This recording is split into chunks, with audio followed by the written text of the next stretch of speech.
Hey folks, today I'd like to talk about a byproduct of our current system. I'm talking about the mass production of self-centered and ego-feeding people.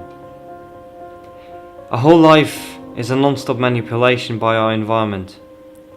We are shaped by the people that surround us every day, by our school system, the economy, the media, and so on. The world is a stage set up by a few who have the power to control and define our incentive. Due to economic competition and an artificial scarcity of resources, we are forced to fight for our survival and thus fight each other. Our goal is not to be productive for the whole world and the society, but for the market itself and the people who control it. So we fail to question our makings, whether they are useful or not. The fuel of our actions is greed and the urge to be special. And I tell you, you are special. But I think my definition of special might just not be the same as yours. You take your individuality and claim it to be better than someone else's. You're separating yourself from others so you can somehow stand out and from that again somehow make profit. We're always looking for differences in other people, always trying to be superior to our opponent. Sadly, this is not a bad thing in our society. It actually is the heartbeat of our economy.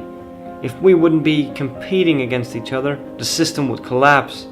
So I ask you, why should we sustain a system that puts profit above anything else, even the health and well-being of people?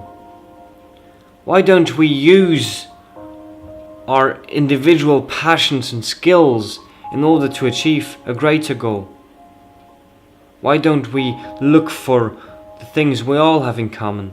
Things like the pursuit of happiness and love. We all want to share these things. You might be the wealthiest person on the planet, but if you're the only one too, your wealth is worth nothing. We're a social species, and we all know that in long terms, our ego will never make us happy. But as long as we do not change the environment we live in, it is hardly possible to let go of our egos. It is time to pledge allegiance to this planet and all its living beings on it. It is time to unite. We have to realize that everyone makes a difference. Otherwise, nothing will ever change.